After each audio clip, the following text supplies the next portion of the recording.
শিক্ষক নিযুক্তিৰ ক্ষেত্ৰত আমি এটা ব্যাপক পৰিৱৰ্তন কৰিব খুজিছো এইবাৰৰ পৰা টেট লাগিবই কিন্তু বিএড আৰু হায়াৰ সেকেন্ডাৰী পৰীক্ষাৰ মাৰ্কছত বহুত তাৰতম্য হোৱা আমি দেখা পাইছো কিছুমানে প্ৰথম হায়াৰ সেকেন্ডাৰীত ৰিজাল্ট ভাল নকৰে পিছত ওপেন স্কুলত নাম লগাই তেওঁলোকে নিজৰ মাৰ্কশিটখন বহুত ভাল কৰি লৈ আহে ফলত শিক্ষক নিযুক্তিত যিটো আমি মোস্ট মেৰিটৰিয়াছ ষ্টুডেণ্টখিনিক দিম বুলি ভাবিছিলো লাহে লাহে তাত এটা অসুবিধা আহা আমি দেখা পাইছো বিশেষকৈ পশ্চিমবংগ বিহাৰ ঝাৰখণ্ডৰ পৰা যিখিনিয়ে বিএড পাছ কৰি আহে অসমীয়া ল'ৰাবিলাক বাহিৰৰ নহয় অসমীয়া ল'ৰা তেওঁলোকে বিএড পাছ কৰি আহে গুৱাহাটী ইউনিভাৰ্চিটি আৰু ডিব্ৰুগড় ইউনিভাৰ্চিটিৰ পৰীক্ষাতকৈ তেওঁলোকে বহুত বেছি নম্বৰ লৈ আহে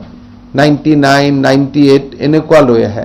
আমি চেক কৰি চাইছো these are all recognized university মানে আমি কোনো আইনবতে বাধাও দিব নোৱাৰো সেই কাৰণে এবাৰ আমি এটা সব নম্বৰ হৈ যোৱাৰ পিছত ফাইনালি তেওঁলোকে এটা পৰীক্ষা দিব লাগিব ৰিটেন আৰু ৰিটেন পৰীক্ষাত পাছ কৰা এক্সাক্ট মেৰিটৰ ষ্টুডেণ্টখিনিয়ে এইবাৰ চাকৰি পাব গতিকে প্ৰথম টেট লাগিব বিএড লাগিব তাৰ পিছত এডুকেশ্যন নম্বৰ লাগিব গোটেইখিনি যোগ হোৱাৰ পিছত ফাইনালি এটা পৰীক্ষা দিব আৰু পৰীক্ষা পোৱাখিনিহে তেওঁলোকে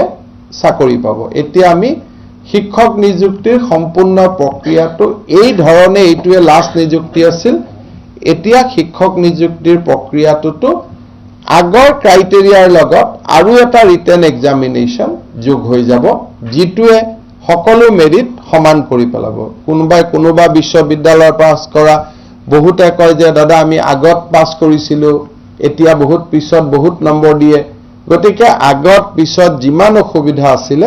সকলো দূৰীকৰণ কৰি আমি এটা পৰীক্ষা পতাৰ বাবে আমি সিদ্ধান্ত লৈছো